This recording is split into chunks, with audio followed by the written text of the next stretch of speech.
Hello, everybody. Welcome back to another episode of the Casual Criminal List. This one, oh God, the world's youngest serial killer?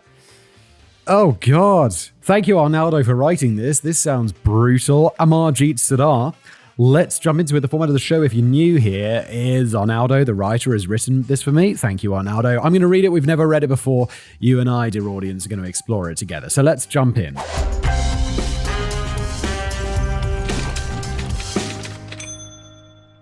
It's a day like any other for Chunchan Devi, the busy, working mother of Kushbu, a baby girl, ages 6 months. Like many mothers in her situation, her mind and body are always racing, getting ready in the morning in mere minutes, making sure her baby has all she needs, and then rushing to the daycare nursery at the local school. And then off to work in the blink of an eye with barely a moment to kiss Kushbu goodbye. During the day, her mind spins like a hamster wheel, propelled by the constant fears that come with being a parent. Will my child feel well today? Can I trust the people who are looking after her? Will she be safe? Lately, will my son have an absolute crying fit before going to kindergarten? He had a terrible time last week, and now he seems to be doing fine, which is nice. It was his first week at kindergarten. Oh God, I'm talking about my kids, and I'm going to talk about young serial killers. I don't like it! When Mrs. Davy returns to the daycare after a grueling working day, the most cruel fear comes to life. Her daughter, Kushbu, is nowhere to be seen. She's simply vanished. What the daycare? How about, surely if the kids... You phone her! What? As she frantically searches for her baby around the village, the relative of a neighbor comes forward. Maybe they can help. They know something, a dark secret concealed from the members of the local community. Chunchan and her ally rush to the police, and the secret is spelled out. Chunchan's life is the third child to have disappeared from the village in a span of just a few months, and Chunchan's ally can lead the police to somebody who can put them on the right track. To their surprise, the police are led to a playground to meet the mysterious informant. To their even greater surprise, he's just a kid. He's 8 years old. An officer kneels down and asks the boy a question. Has he seen Kushbu? But the boy doesn't answer. He just stares back, cold and distant. Then his mouth slowly opens, widening into a smile, and he remains silent. A smiling boy in a playground, an almost idyllic image of childhood innocence. But not in this case, because this is the story of Amarjeet Sada, the youngest serial killer in history. Silent Beasts. As a parent who is constantly erecting dams against the floods brought by irrational fears, I personally find great comfort in the work of medical professionals, psychiatrists, criminologists, and other scientific experts whose work can help decode the unknown monsters creeping behind the banalities of life. I have to say, I'm also a parent like Arnaldo of young kids, and I never thought about criminologists and other scientific experts keeping my kids safe, but that does kind of make sense. But psychiatrists and medical professionals? Sure. I guess psychiatrists are medical professionals.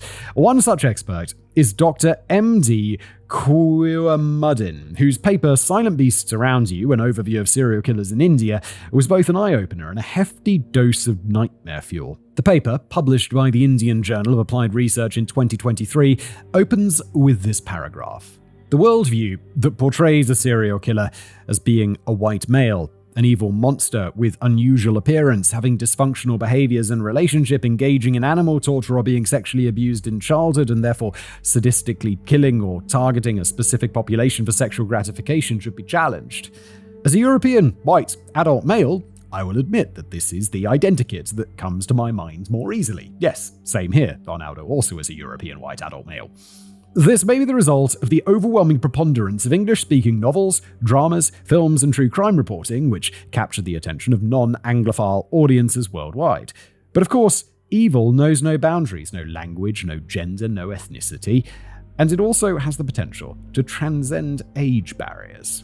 As hinted at by Dr. Kuamuddin's paper, the world of South Asian crime is often overlooked in the West, but the Indian subcontinent, alas, has much to offer the annals of infamy, with a vast catalogue of ruthless bandits, organised crime kingpins, and serial murderers, of course. Most of these wastes of real estate are not known outside of India. Most of these wastes of real estate are like oxygen thieves, but could be as lethal and as cruel as your Dharmas or Bundys. Raman Ragha, for example, also known as Jack the Ripper of India or Psycho Raman, was the first documented Indian serial killer. He killed at least 43 victims with a blunt object from 1963 to 1968. That is a hell of a victim count. Another noteworthy case is that of K.D. Kampama, or Cyanide Malika, a poisoner of 6 women who became India's first convicted female serial killer. As soon as I had poison, I'm like, it's a woman. It's like men, blunt object, women, poisoning. And then you have the mysterious Stone Man, who was never apprehended, a murderer of superhuman strength who may have killed up to 37 victims with a unique modus operandi, dropping a massive boulder onto their heads while they slept in the streets. All of these cases would deserve their own episode, or even an Indian-themed spin-off of The Casual Criminalist. But today, we shall focus on another incarnation of unchecked evil roaming the earth. A little boy born in northeastern India who in 2007 grabbed headlines around the world for holding an ignominious record in infamy, being the youngest serial killer in history. I feel like I've procrastinated enough, so let's take a deep breath and tackle today's main topic. Actually, no, I have one last drop of cowardice left in my dominant typing hand. Before I start, I should clarify that due to the nature of the crimes and the young age of the perpetrator, many details were left out of the original press reports. I was able to pick up additional elements from later retellings and academic papers, all of which show some inconsistencies as to the age of the victims, the dynamics of the investigation, and the role of Amarjeet Sada. Even his first name is inconsistently reported as Amardeep in some sources. So, I will adhere to the version reported by what appears to be the most reliable source and point out when there are differing accounts. Here we go.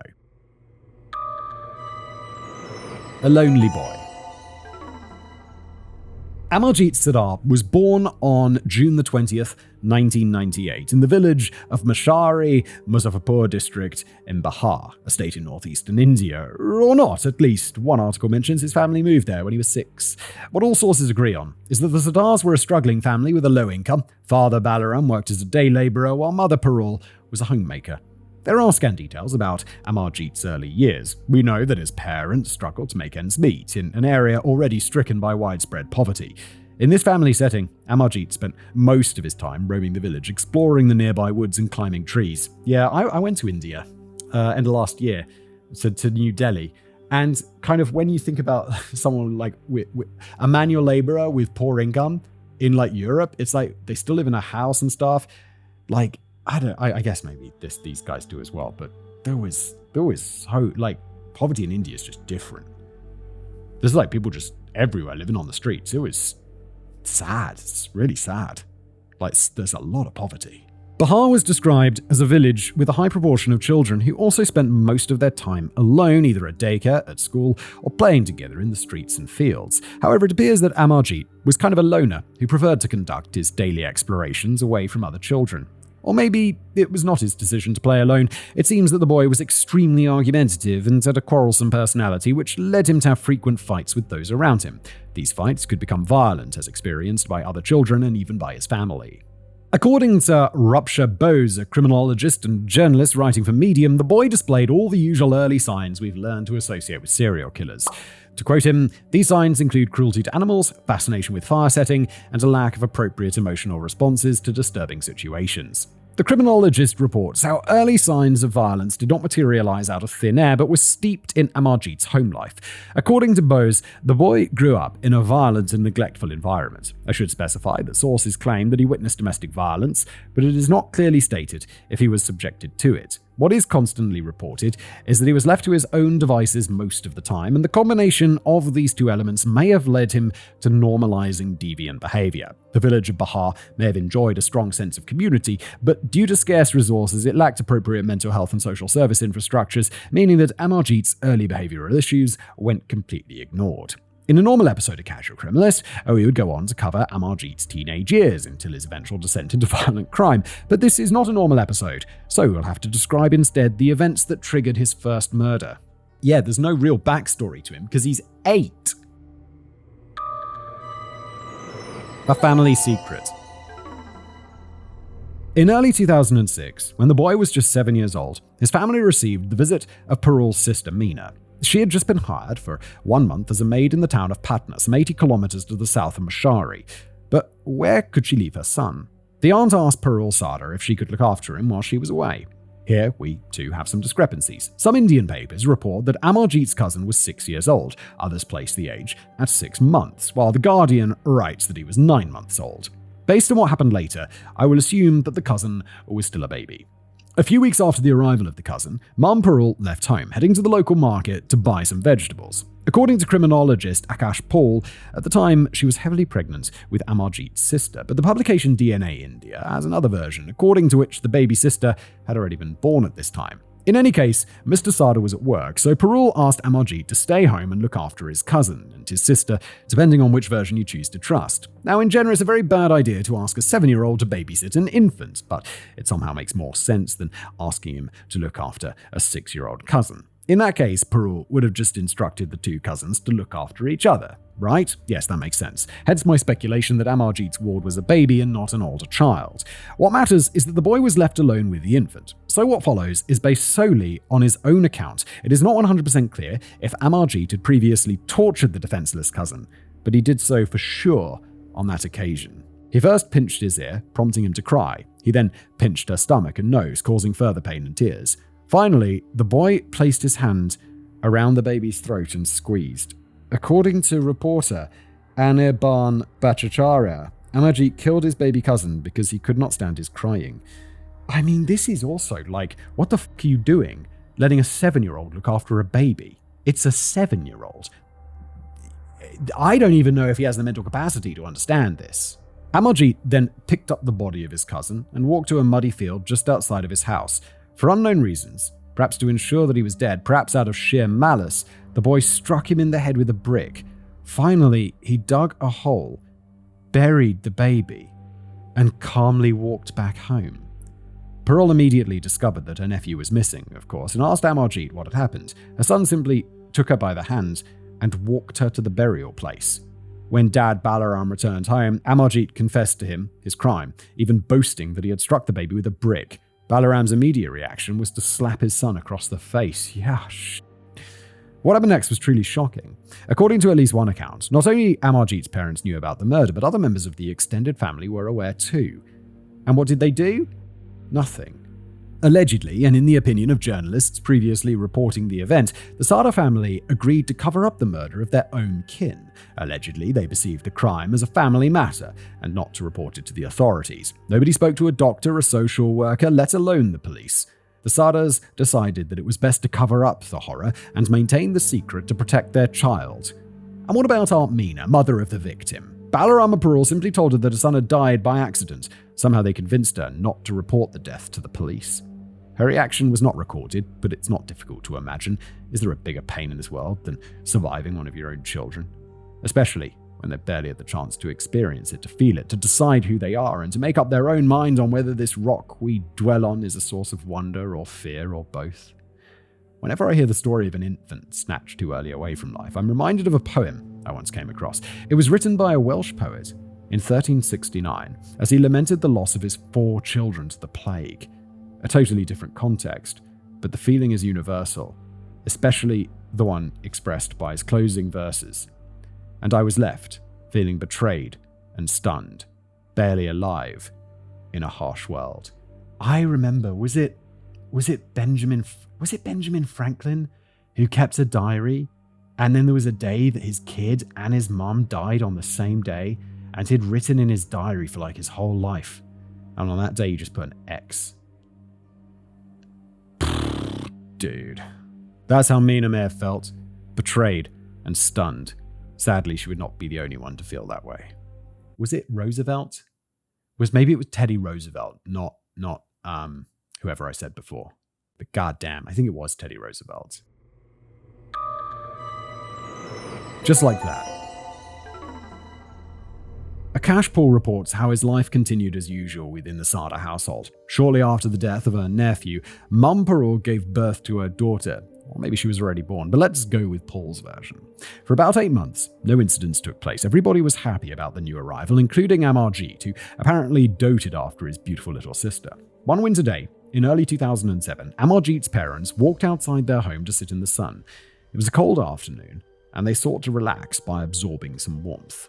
Back inside, the chill of death had once again descended into their house. Without any apparent reason, Amarjeet approached his little sister's cot and squeezed her throat.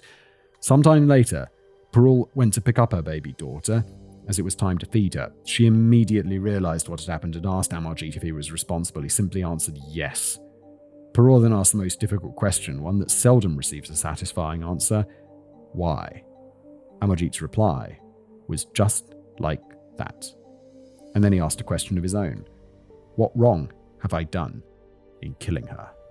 In this case, it was not possible to hide what had happened, at least not from the Sada's neighbors. One of them, Mir Chaha, urged Amarjeet's father, Balaram, to report the crime to the police.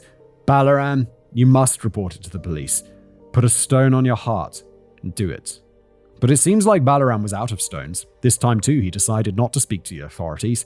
He went even further, asking Chasha and other neighbors not to reveal what had happened. Once again, this was a family matter. At this stage, I was wondering if Balaram Sada held some kind of prestige, authority, or influence within his community, or which allowed him to exert this level of control on relatives and neighbors.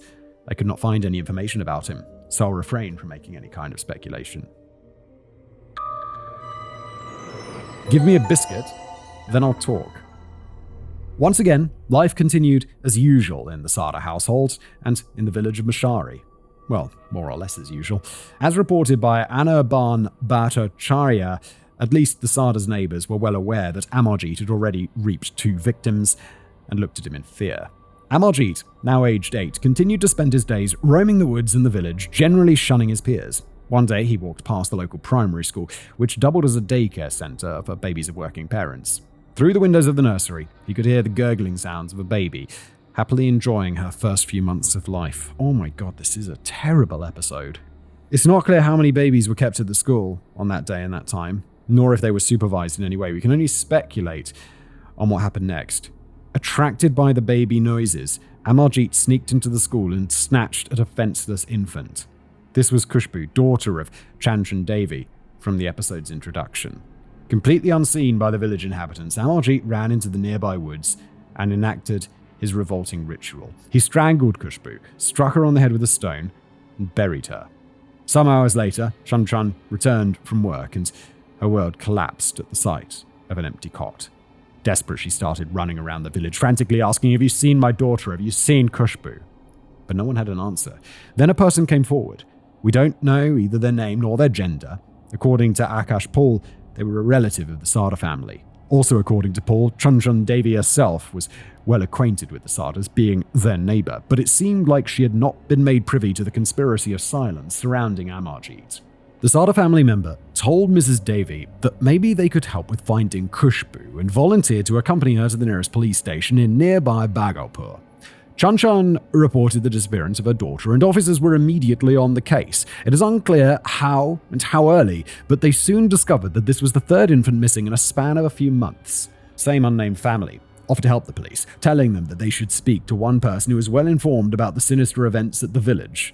The police followed them to a playground, where they faced the cold gaze and the distressing smile of Amarjeet Sada. The officer's first assumption was that Amarjeet had seen something. He might have been a witness to the mysterious baby disappearances. Thus, they took him to the police station for questioning, but the boy maintained his frozen charade of silence, refusing to utter a single word to the authorities. All the while, he did not appear concerned, let alone scared. He continued to wear his enigmatic smile. Finally, Amarjeet spoke, voicing a request. "First, give me a biscuit, then I'll talk." An officer produced an entire packet of cookies, which seemed to loosen the boy's tongue. "Yes, I know where Kushbu is, and I know because I killed her." Initially, the police were incredulous. Nobody could believe that an 8-year-old could commit infanticide. Thus, the officers pressed on with their questions, asking Amarjeet to reveal any detail about the murder, and the boy confessed to everything. "I made her lie down in the grass, and I smashed her head with a stone." If an officer still had any doubts, they were wiped away from what happened next. As cooperative as a child who confesses to committing an innocent prank, Amarjeet led the police to the spot where he had buried Kushbu. A quiet place, a patch of grass under the trees. Then, smiling innocently, the 8-year-old calmly confessed his previous 2 murders. The Bhagalpur station officers needed corroboration, and questioned members of the Sada extended family. One of them, identified only as an uncle, and maybe the same person who had assisted Kushbu's mother, revealed that the Amarjeet family knew about the prior killings, but had decided to hide it to protect the boy. The conspiracy of silence was thus revealed, but I could not find any mention of whether Mr. and Mrs. Sada were indicted for obstructing the course of justice, nor any other charge. Other conspiracies emerged, although these were just theories. According to Akash Paul, the inhabitants of Mashari speculated that the real murderer was not Amarjeet, but an elder from his family. According to another theory, Amarjeet was not alone, but had killed alongside an accomplice. Needless to say, these conspiracies have never been proven. Solving the riddle of evil. Following his confession, Amarjeet was immediately arrested. He was clearly guilty, but he was too young to receive a sentence of any kind. According to the Indian Juvenile Justice Act of 1986, he could only be detained at a children's home for correction until the age of 18. Nonetheless, the world's youngest serial killer attracted the attention of criminologists, psychiatrists, and reporters worldwide. The question in their mind was the same one that had haunted Amarjeet's mother. Why? And presumably how? How could a child so young conceive the most heinous acts and then enact them in cold blood without a hint of remorse? Shortly after the arrest, psychiatrist Dr. Shamsad Hussain conducted a psychological evaluation of the boy, reporting to the press that Amarjeet was likely a sadist who found injuring others pleasurable. Now, with all due respect for Dr. Hussain, that appeared pretty obvious. It's like saying that someone was evil simply because they enjoyed being evil, but perhaps Dr. Hussain had hit the nail on the head and there's nothing more to explain here. Amarjeet liked to hurt others, and he did. Other experts chipped in with their evaluation. Dr. Nand Kumar, psychotherapist, theorized that Amarjeet's actions resulted from a chemical imbalance in his brain. Quote, such aggression may be hereditary and may be caused because of great chemical upheavals in the brain. I don't know about you, but I find it curious that our psychiatrist, Dr. Hussain, ventured a psychological explanation, while a psychotherapist, Dr. Kumar, went for a neuropsychiatric one. Yes, it is curious. But let's also hear the opinion of Dr. Uamuddin, whose paper on Indian serial killers ushered us into this story. To quote, Amarjeet Sada's actions align with the diagnostic criteria of conduct disorder and psychopathy. Conduct disorder is a childhood psychiatric disorder characterized by aggressive behavior, disregard for societal norms, and a lack of empathy. Psychopathy, on the other hand, involves a profound lack of empathy, manipulative tendencies, and a disregard for the rights and well-being of others.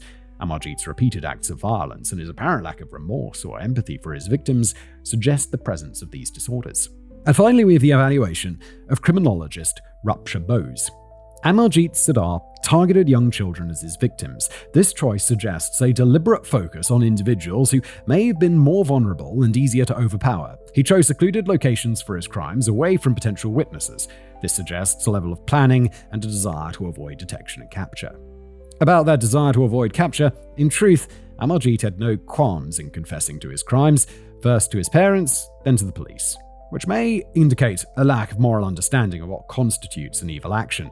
But he did perpetrate his murders away from witnesses and sought to hide the bodies of his two victims, which implies that his actions, especially the third murder, were the outcome of a calm, deliberate desire to harm, rather than random outbursts of anger. Yeah, these don't seem like random. This seems like psychopathy.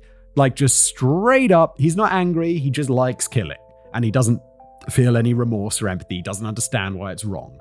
Now, while I respect these evaluations and expert opinions, I find them a tad unsatisfying. Is it possible to explain why children kill?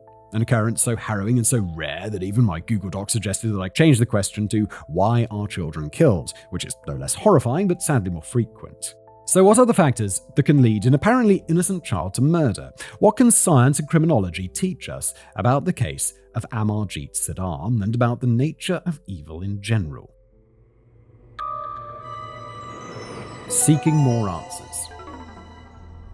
The starting point for this quest was the case study by criminologist Akash Paul, whose ears must be ringing a lot and whom I'd like to commend for his paper about Amarjeet. Paul highlights a key concept, often repeated here, and a golden rule in the catch of criminals, that's don't fuck up your kids. Although he does this by citing plenty of academic research. Yeah, no academic research on this channel, just the basic lesson of don't fuck up your kids. It makes them much more likely to be horrible criminals. We know it. For example, a 1999 paper by Drs. Hapasalo and Pekela for the American Psychological Association, which clearly states how, quote, poor child rearing practices are related to antisocial and criminal behavior. A 2013 meta-analysis by Tanner, Smith, Wilson, and Lipsey expands on those poor child-rearing practices. A harsh, hostile, and rejecting parents was a strong predictor of subsequent delinquent behavior. Other pieces of research proved that, unsurprisingly, parents who are involved in their children's upbringing, know where they are all the time, and, don't fuck them up, tend not to have delinquent children. Shocking, isn't it? So let's connect these findings back to Amarjeet's case, shall we? Again, it's not clear if the boy was subjected to an abusive environment. I only found one explicit mention of his father striking him, and that was after he'd confessed to killing his cousin. What emerged, I'm not, corporal punishment for children, not into. I don't think that's right. But that I'm kind of like, I'll give the dad a pass on that one. What emerges from the accounts is that the boy was left to his own devices most of the time, which may have exacerbated his sense of detachment from his peers and hampered the development of his empathy. Moreover, the already quoted reporter Anirban Bhattacharya mentions how Mrs. Sada was overprotective and excessively lenient toward her son. I could not find any other mention of this behavior, but assuming its veracity, it may have led Amarjeet to believe that he was beyond punishment for his actions. The next stage in this research would be to understand what the final trigger that pushed a boy like Amarjeet from being a troubled youth to being a murderer was. Seeking for answers, I came across a paper by Sergeant F.D. McMillan, Arkansas State Police, titled Psychology of Child Serial Killers. McMillan quotes extensively from Professor of Criminology Nicola Malizia, who attributes great importance to the role of imagination and fantasy, to quote, "The social isolation, the result of early antisocial behavior and fantasy, only increases the child's reliance on fantasy. This isolation is reformed into even greater anger against society. The killer's early reliance on fantasy leads to violent acts, and childhood abuse leads towards anger against society. Anger produces violent acts, which in turn increases the child's isolation. The increased isolation leads to even more anger, antisocial acts, and a vastly increased dependence on fantasy." Professor Malizia was not writing exclusively about underage murderers, but his approach based on fantasy is well suited to a child's mental state. Sergeant McMillan expands on the subject to quote him, "The mental changes that stimulate a child to become a killer originate in the mind. The fantasy to kill is the idea conceived in the mind, and the first victim creates a cyclical mechanism. It creates the circular mental process which prompts the person to execute more murders to satisfy his or her fantasy. The primary drive which prompts the brain is the creation of imagination. The satisfaction originating from the activity cannot be obtained from any other event, but only killing." The quote ends. McMillan also quotes psychologist Lawrence Miller, according to which, quote, "A child serial killer differs from an adult in that his or her fantasies are developed as mechanisms in defense of existing traumatic realities." Now, we should point out that at this stage, that the link of causation is not a given. Many children worldwide may grow up in abusive environments, and some of them may develop violent fantasies as a means of escape, but that does not mean they'll necessarily become criminals or murderers. It all depends on the individual's ability to interpret and adjust themselves to the surrounding world, to tell apart what is morally good from what is morally evil. But what if there were other elements at play, such as biological and neurological factors from which a child's mind cannot escape, steering them towards violence and crime? In other words, is there an evil gene that can be passed on from generation to generation, or a biochemical imbalance in the brain that may lead to the committing of crimes? As a reminder, this was the theory of Dr. Nand Kumar after evaluating Amarjeet. And the answer is, well, yes and no.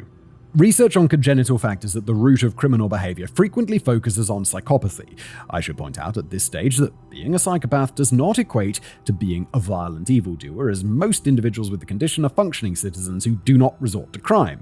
But it is a trait found in most serial killers nonetheless.